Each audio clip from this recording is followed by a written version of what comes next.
79 mil homens, mulheres e crianças. Todos os dias, 217 pessoas desaparecem no Brasil.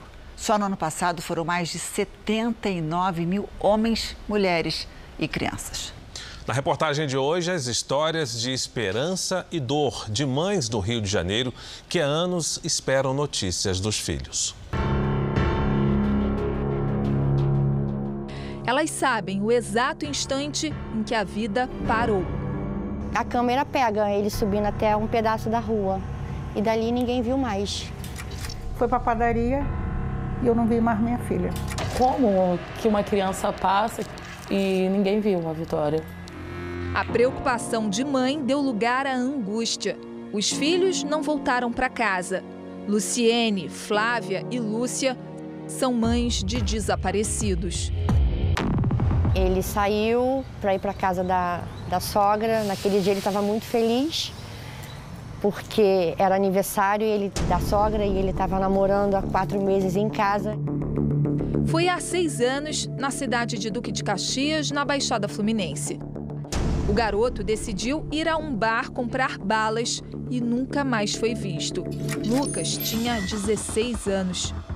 Nada foi mexido. Eu tô até um pouco empoeirada, porque assim, eu não consigo, né, tirar. Que eu venho aqui e choro e minhas lágrimas caem em cima da roupa do meu filho.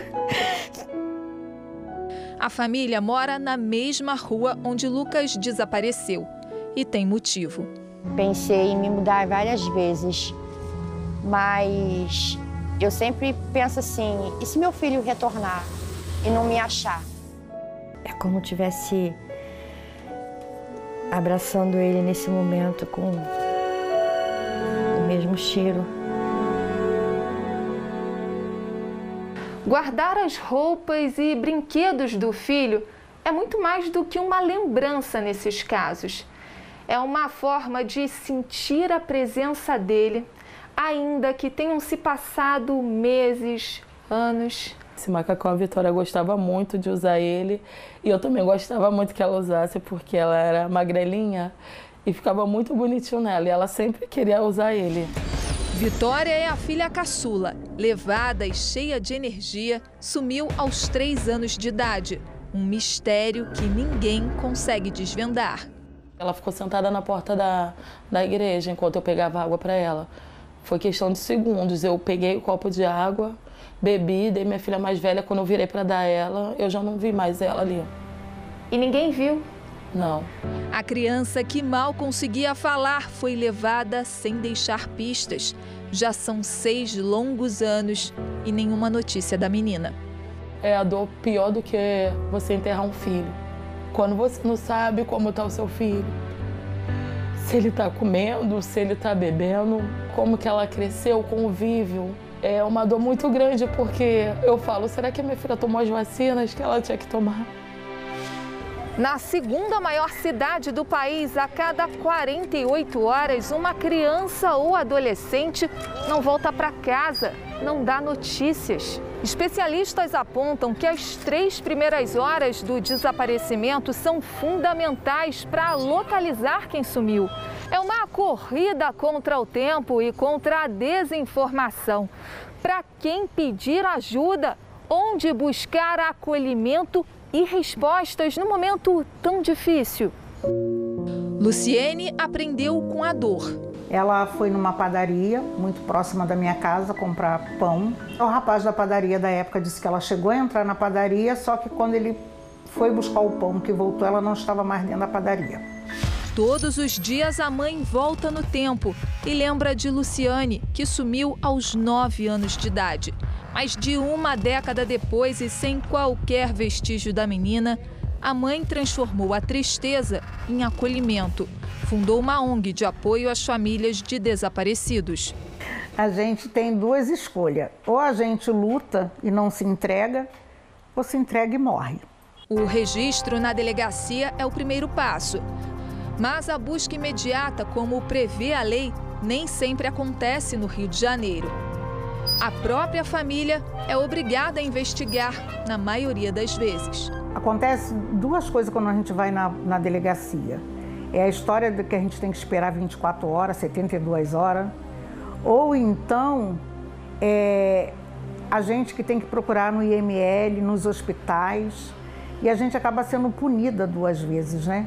Porque a gente é que tem que procurar e a gente não sabe investigar nada. Este ano, 84 famílias passaram por essa angústia de percorrer hospitais, abrigos e IMLs no Rio de Janeiro. 74 menores foram localizados. 10 permanecem desaparecidos. São famílias que se juntam às mães como Flávia, Lúcia e Luciene, que dividem a mesma dor. Aonde você estiver, volta para casa. A gente quer você de volta. Meu último respirar vai ser de esperança de que eu vou ver minha filha de volta. Peço para que as pessoas abram esse olhar, né? Ah, mas eu não tenho certeza, mas denuncie. Porque a gente precisa de qualquer esperança, pista. Quando alguém desaparece no estado de São Paulo, a chance de ser encontrado chega a 85%, segundo dados da polícia. Mas um caso intriga parentes e investigadores. O sumiço de Andressa, uma menina de 10 anos que desapareceu na porta de casa sem deixar nenhuma pista.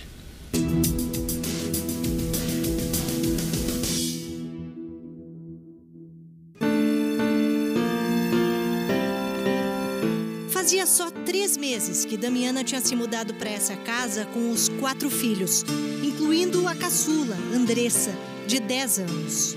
Eu era casada há 11 anos, separei. Aí meu ex-marido estava brigando por causa de pensão.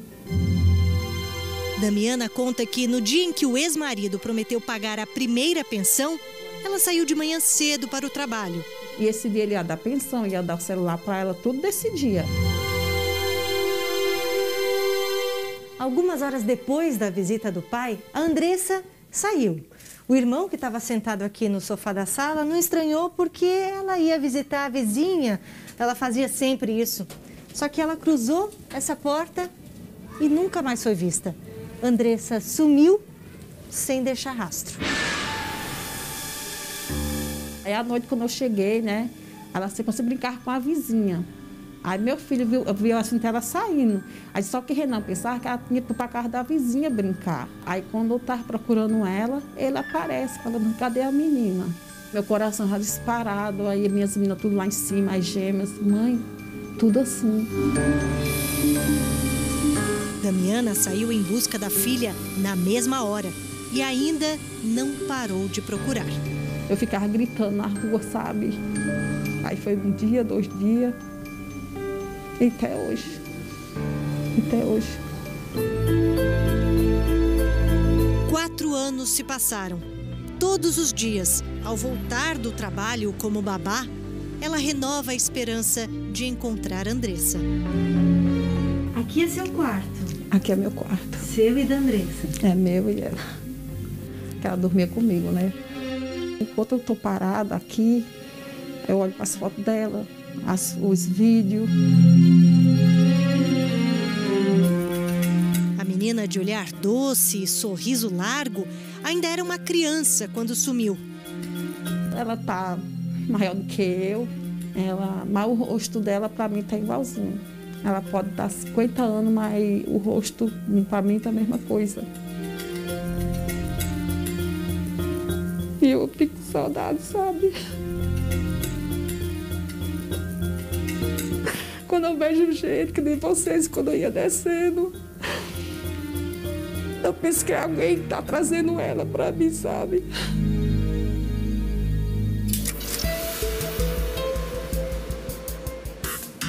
As mudanças na feição de desaparecidos são a especialidade de profissionais como Sidney, perito do Laboratório de Arte Forense do Departamento de Homicídios e Proteção à Pessoa de São Paulo.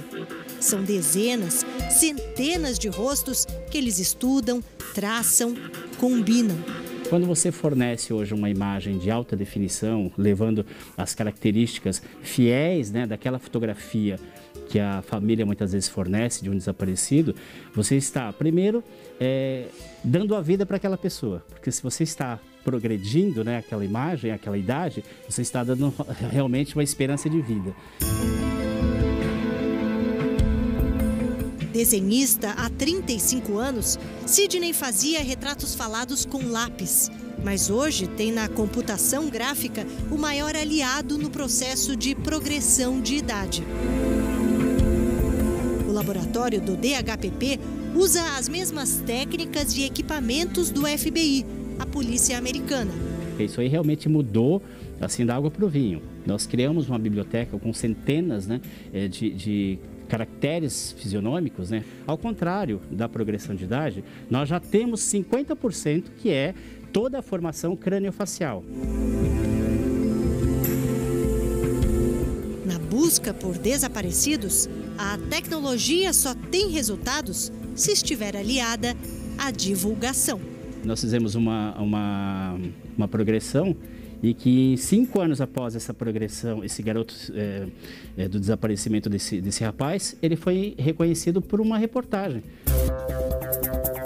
No caso de Andressa, Sidney não pôde fazer a progressão de idade.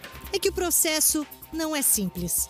É preciso um pedido formal da Delegacia de Desaparecidos e depois os desenhistas fazem entrevistas com os familiares e reúnem muitas fotos, dezenas, não só da pessoa desaparecida, mas também dos pais e dos irmãos, para identificar padrões de envelhecimento.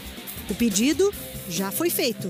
E em breve, Damiana poderá ter nas mãos a imagem de como estaria a filha hoje. Ela sonha com um dia em que terá essa sorte. Abraçar Andressa, já uma moça, adolescente. Essa mãe vai esperar aqui o tempo que for preciso. Eu estou nessa casa, eu renovei o contrato. O povo até fala para mim sair, para eu me esquecer um pouco o final. Porque quando ela voltar, eu esteja no mesmo lugar. Eu posso fazer o que for, mas a Andressa está no meu pensamento 24 horas.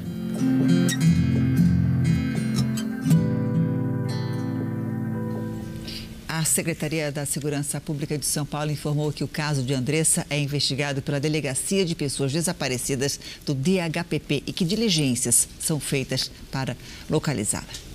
Agora, a nossa série especial. Durante 20 anos, uma mulher procurou pela filha desaparecida.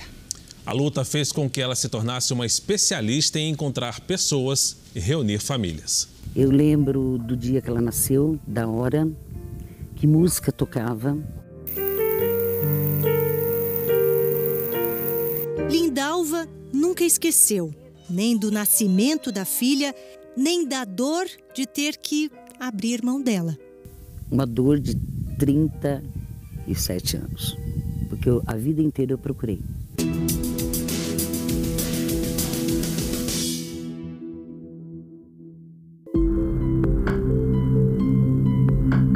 Lindalva ficou grávida aos 16 anos. Com medo do pai, ela já tinha se decidido. Ia entregar a filha para adoção. Literalmente ele me mataria. Escondia a gravidez, usavam aquelas batas enormes, né, que era uma moda, e foi o que me salvou na época. E quando ela estava para nascer, eu disse que eu precisava ir ao Rio de Janeiro. Na verdade, ela não precisou ir longe, muito menos sair do estado de São Paulo para dar à luz. O médico obstetra foi quem achou uma nova família para a recém-nascida. Foram 20 anos de uma saudade silenciosa e sufocante. Mas a sede de investigar, de vasculhar, só foi saciada quando surgiu a internet. O que a Lindalva não contava é que na busca incessante pela filha, ela fosse encontrar os filhos de outras mães. Procurando ajuda, Lindalva conheceu essa outra mulher, Sandra, que auxiliava famílias a se reencontrar. Com ela eu aprendi a buscar os desaparecidos, aí eu comecei a aprender, eu comecei a ver. Eu fui achando outras pessoas, outras famílias, outras mães, outros filhos. Lindalva se tornou a maior esperança para quem procura desaparecidos. Ela calcula que em mais de 20 anos promoveu o reencontro de 6.000 pessoas antes sumidas com familiares ou amigos. Como o caso de um homem que estava à procura da mãe biológica. Quando ele era ainda bebê, a jovem se viu forçada a entregar o menino. Já crescido, ele se tornou maquinista. Durante anos, nas viagens, enxergava sempre uma senhora que morava à beira da ferrovia e acenava quando o trem passava. Ele apitava de volta. Um dia, não viu mais ela. Mas a mulher despertou nele a vontade de encontrar a mãe biológica. Com a ajuda de Lindalva, o irmão dele foi encontrado e revelou que a família adotiva havia dito para a mãe biológica que ele não queria vê-la. Mas ela descobriu que o filho era maquinista. Comprou então a casa ao lado da linha do trem e sempre esteve ali, durante anos, para ver o filho passar. Outro reencontro promovido por ela foi desses 2 irmãos, separados quando pequenos por uma assistente social. Carlos havia achado a mãe pouco tempo antes. Com mais dificuldades para encontrar a irmã, procurou Lindalva. Eu comecei a olhar o mesmo nome de pai e falei, não é possível.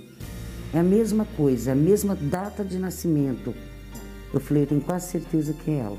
Passei para o Carlos. E aí o Carlos foi ligando para ela. E ela achando que era trote. Foi um sufoco para convencê-la de que ele era irmão dela realmente, né? Foi a parte mais difícil, fazer com que ela acreditasse. Foi quando o Carlos mandou essa foto para a irmã. Ela, que mora em Minas Gerais, veio a São Paulo para conhecer os 2, o irmão e a mãe biológica. Hoje, eles se falam quase todos os dias. Já a mãe e filho diariamente se encontram para recuperar o tempo perdido. Integrantes de uma família desfeita que foram reunidos. Lindalva virou uma nova e importante parte desse novo lar. Entre reencontros felizes, outros nem tanto, Lindalva nunca parou de pensar na filha, de quem nem o nome ela sabia. Até que a amiga Sandra teve a ideia de usar as redes sociais para ampliar a procura. A gente coloca mãe, procura a filha nascida, né? Em dia tal, mês tal, ano tal. No fim, Lindalva não achou a filha. Foi ela quem a encontrou. Menina nascida em São Bernardo do Campo, no dia tal, hospital tal. E aí apareceu. As 2 se falaram por telefone mais tarde, naquele mesmo dia. Você conhece a minha mãe porque você curtiu? Aí ela pegou e falou assim, conheço, a sua mãe sou eu. A busca dela teve fim, mas o trabalho incansável continuou. Por que você ajuda as pessoas a encontrarem seus familiares? Porque eu quero que elas sintam a alegria que eu senti. Já a filha Lilian, hoje, se considera privilegiada por ter 2 mães. Eu fui gerada, então gerou um amor. E eu nasci de um coração.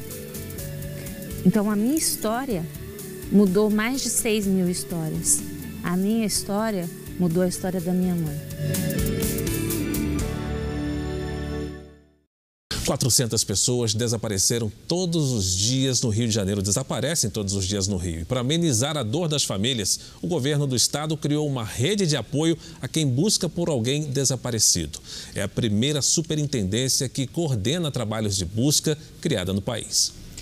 Um importante apoio para localizar pessoas que sumiram, como uma adolescente encontrada longe de casa e morando nas ruas. É sempre um caminho longo, desconhecido. A busca por um parente que desapareceu é uma mistura de ansiedade e dor. O que parece ser um mundinho pequeno, o bairro, mas quando a gente vive nessa situação, é muito difícil.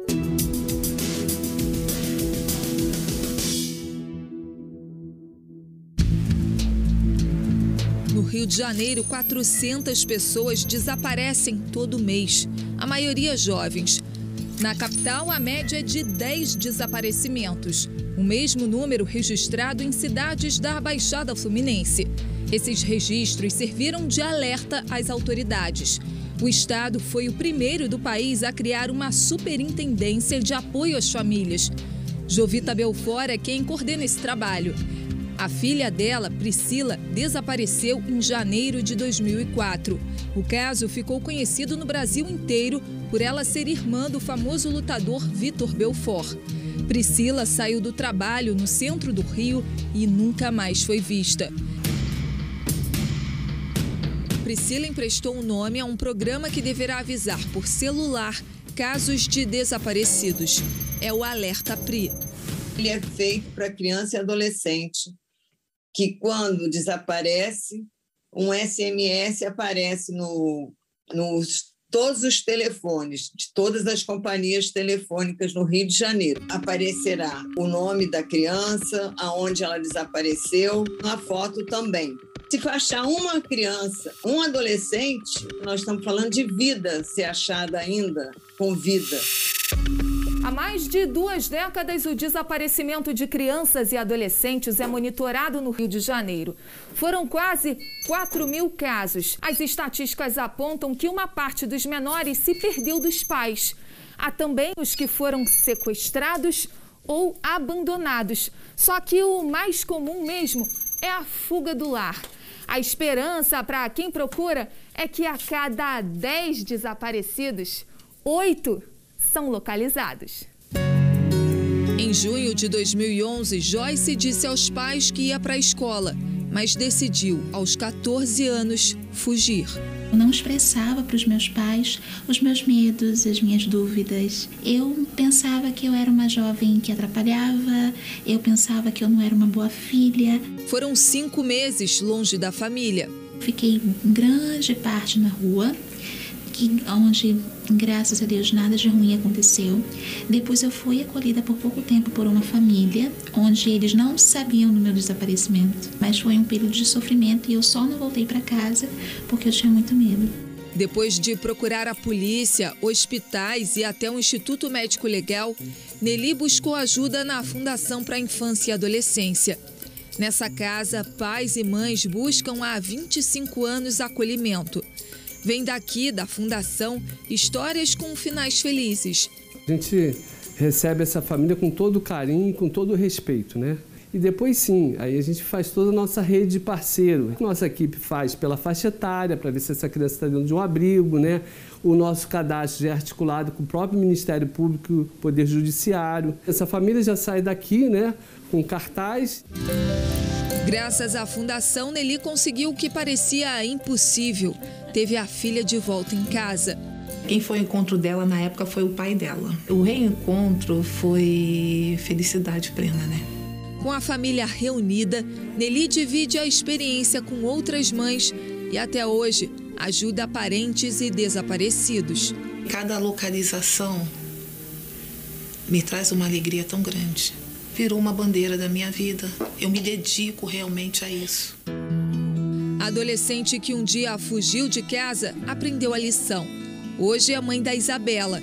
A família agora conta para a bebê uma história com idas e vindas e muitas emoções, mas com final feliz. A mensagem que eu posso deixar é sempre procurar conversar com o pai, com a mãe. A nossa casa, né, é o nosso lar, é o nosso escudo, é a nossa proteção. Fontes ouvidas pela nossa reportagem dizem que o serviço não está funcionando. A Superintendência de Enfrentamento de Pessoas Desaparecidas informou que o programa de alerta depende de operadoras para entrar em operação. O Sindicato Nacional das Empresas de Telefonia e Serviço Móvel Celular informa que não vai se pronunciar sobre o assunto. O deputado estadual Alexandre Knoploch, autor do projeto de lei que cria o alerta dos desaparecidos, entrou com uma ação na Justiça para obrigar as operadoras a cumprir a lei. Agora a nossa série especial. São inúmeras as ações para ampliar a procura por desaparecidos no país e assim diminuir a aflição dos familiares. Um projeto de lei que já está na Câmara quer tornar obrigatória a divulgação pelas redes sociais de dados e fotos de desaparecidos, assim como já é feito em painéis do metrô na maior cidade do país.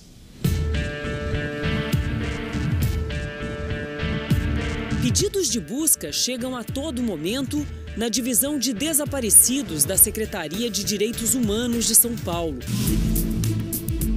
Com dezenas de casos resolvidos todos os meses, a divisão virou exemplo para outras cidades, outros estados e até outros países.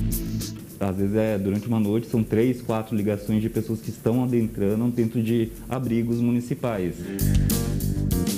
Todo um serviço de inteligência nas mãos de uma pessoa. Além de equipamentos e computadores, esse homem está conectado com profissionais da saúde, da polícia, do Ministério Público, centrais de atendimento e abrigos. A gente recebe as informações de desaparecimento de familiares, Ministério Público, delegacias, e recebendo essa informação, verificamos se essa pessoa está em alguma unidade de saúde ou em algum serviço de acolhimento da Prefeitura de São Paulo.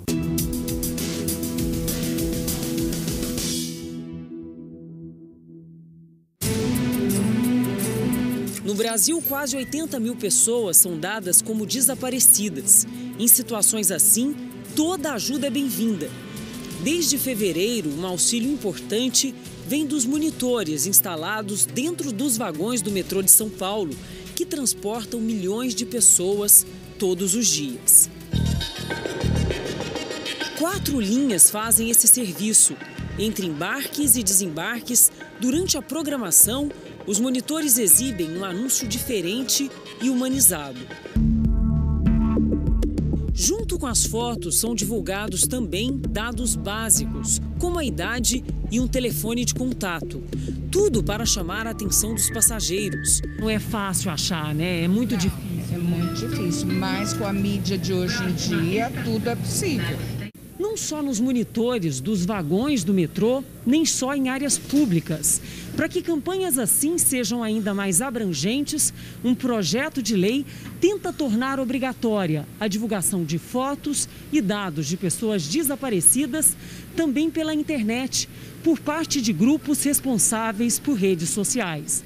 É que por aqui o reconhecimento ganha o apoio de muitas mãos. O projeto é deste deputado federal. Segundo ele, assim que a família fizer a denúncia de desaparecimento, policiais das cidades, dos estados e até os federais já saberão o que fazer. Se agora a mãe já enviar a fotografia para a polícia e a polícia já entrar em contato com as redes sociais do país, principalmente na cidade que ela mora ou no estado que ela mora, e começar já a fazer a busca, vai ser mais fácil para encontrar do que ter que esperar 24 horas para daí então fazer a busca. O texto foi protocolado na Câmara dos Deputados no começo do mês de junho. Ainda não há data para apreciação e possível aprovação, mas o autor faz questão de destacar também a importância das redes sociais. O porquê então a gente não usar ela para o bem? Mostrando a fotografia, mostrando a cidade que a criança mora, mostrando principalmente a foto da criança, da onde foi que ela desapareceu, o bairro que ela morava. Então tudo vai contribuir. Em 2020, quase 19 mil pessoas foram registradas como desaparecidas no estado de São Paulo. 16 mil foram localizadas a partir de recursos mais modernos e de imagem.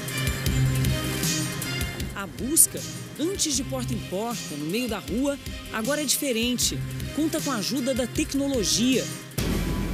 São homens, mulheres e crianças. Para quem aguarda, uma história, uma parte indispensável de um quebra-cabeças, que compõe uma família, tantas vezes em luto diário.